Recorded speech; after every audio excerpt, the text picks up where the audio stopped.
अंतर्राष्ट्रीय काशी घाट वाग विश्वविद्यालय के इस मुक्ता काशी मंच पर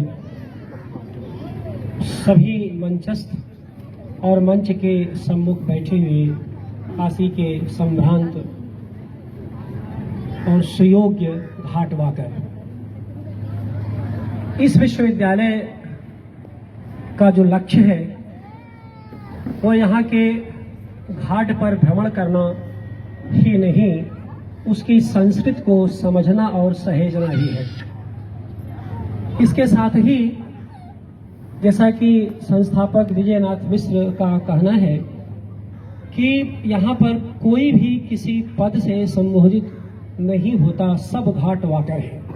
तो हम सभी घाट वाकर की ओर से घाट वाकर के लिए आयोजित इस आयोजन में सभी घाट वाकर का स्वागत और अभिनंदन करते हैं। सबसे पहले हम धनावती देवी के प्रति अपना आभार व्यक्त करते हैं कि इन्होंने इतना खूबसूरत मंच हमें दिया है, इतना स्पेस दिया, इतनी जगह दिया, जहां पर हम घाट पर न केवल वैचारिक बहस कर रहे हैं, उस पर बात कर रहे हैं, बल्कि सांस्कृतिक स्वरूप में हम अपनी उसकी प्रस्तुति भी दे रहे हैं। अभी ढेर सारे वक्तव्य आपने सुने और महंत जी ने अपना अनुभव बताया, डॉक्टर मिश्रा ने सव संवाद के माध्यम से शानदार अपना अनुभव व्यक्त किया और विधि नागर ने एक अनुभव और अकादमी दोनों के समवेत प्रयास से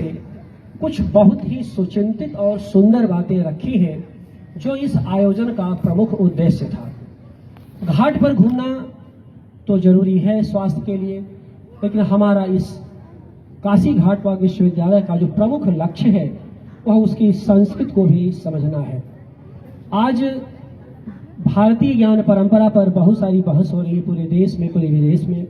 भारत सरकार भारतीय ज्ञान परंपरा को बहुत ही पोषण प्रदान कर रही है, लेकिन उस दायरे में अगर आप देखिए तो काशी के जो घाट है ये भारतीय ज्ञान परंपरा के जीवंत दस्तावेज है, ये उसके जागृत प्रमाण है और भारतीय संस्कृति का जो संघटित और समन्वित रूप अगर आपको कहीं दिखेगा पूरी धरती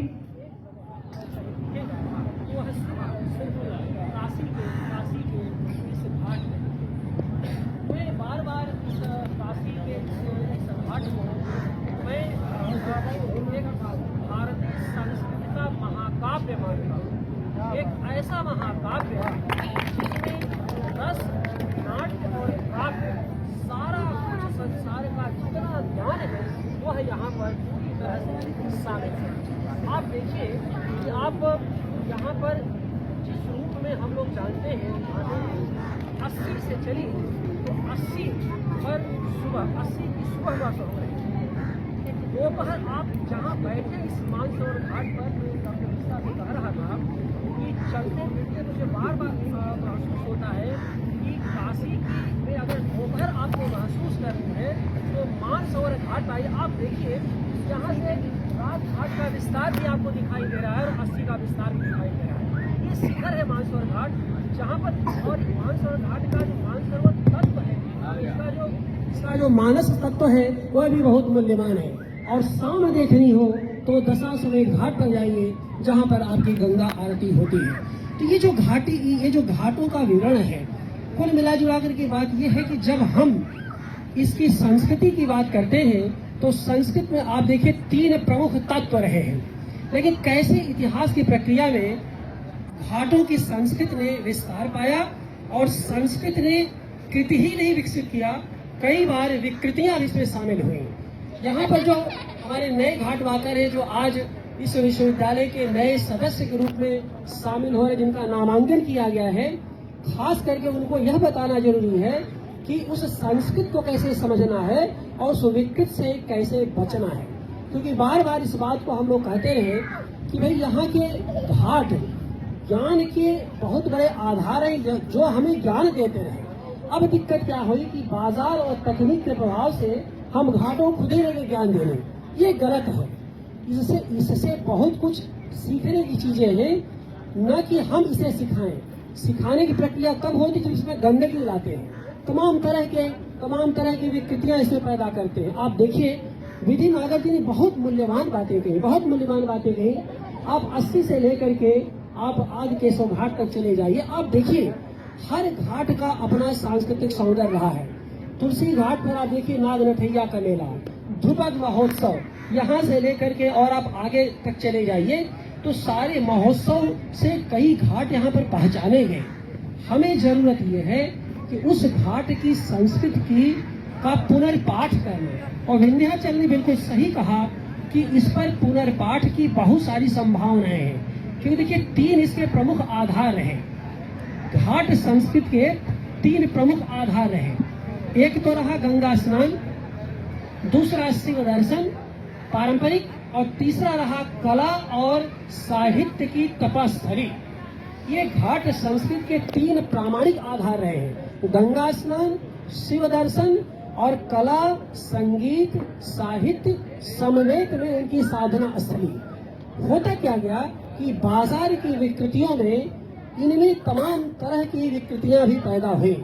हमें इसके साथ साथ जो हमारा हेरिटेज है, हमारी जो घाट संस्कृति की विरासत है, उसे हमें समझना है। और जैसे आप देखते हैं कि गंगा न जाने कितने स्रोतों से होती हुई, कितने पत्थरों को तोड़ती हुई, कितना संघर्ष करती हुई काशी में प्रवेश करती है, आगे बढ़ती है। तो इस काशी की जो घाट संस्कृति है उसमें सामाजिक और सामाजिक संस्कृतियां साथ साथ कलात्मक और बौद्धिक संस्कृतियों का सहमेल है।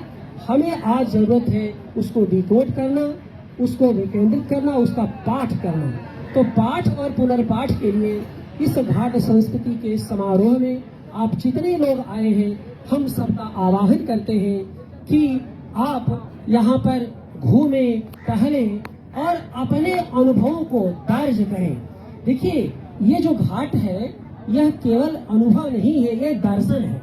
और घाट दर्शन का मतलब होता है कि घाट संस्कृति के माध्यम से आत्मदर्शन की प्रेरणा पैदा करना, उत्पन्न करना, यानी प्रेरणा पाना, आत्म अवलोकन। तो ये जो नई पीढ़ी के हमारे छात्र छात्राएं बैठे हुए हैं, बहुत कुछ आपका आत्म अवलोकन होगा, आत्मबोध होगा। तो घाट संस्कृति का प्रमुख उद्देश्य उस आत्म प्रबोधन की भावना की जागृति है। और जितना ही आत्म प्रबोधन आपका होगा, उतना ही आपका यश होगा, उतना ही विराट आपका व्यक्तित्व होगा। यही काशी की घाट संस्कृति है। इसी से परिचय कराना इस आयोजन का उद्देश्य है। आप इसकी बात को संभालिए, चिंतन करिए, मनन करिए, कलात्मक सोच विकसित करिए, संगीत की परंपरा से जुड़िए, साहित्य की परंपरा से जुड़िए।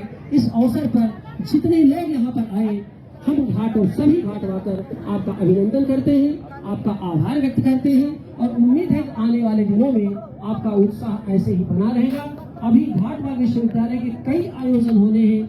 यह वार्षिक समारोह नहीं है, इसको याद रखिए। यह वैचारिक और सांगीतिक और सांस्कृतिक सत्र है। अभी ऐसे कई सत्र होंगे।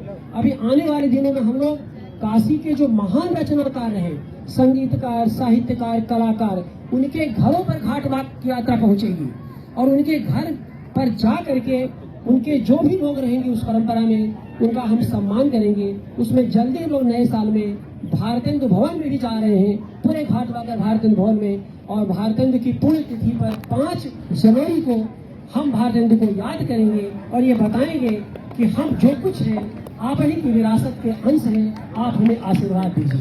तो जैसे माँ गंगा से आशीर्वाद मांगते हैं, भगवान विश्वनाथ से आशीर्वाद मांगते हैं, वैसे जो जीवंत संस्कृत के दस्तावेज रहे हैं इतिहास पुरुष, उनसे हम आशीर्वाद मांगते हैं। आप सब आए, बहुत बहुत अभिवादन, बहुत बहुत आभार, धन्यवाद।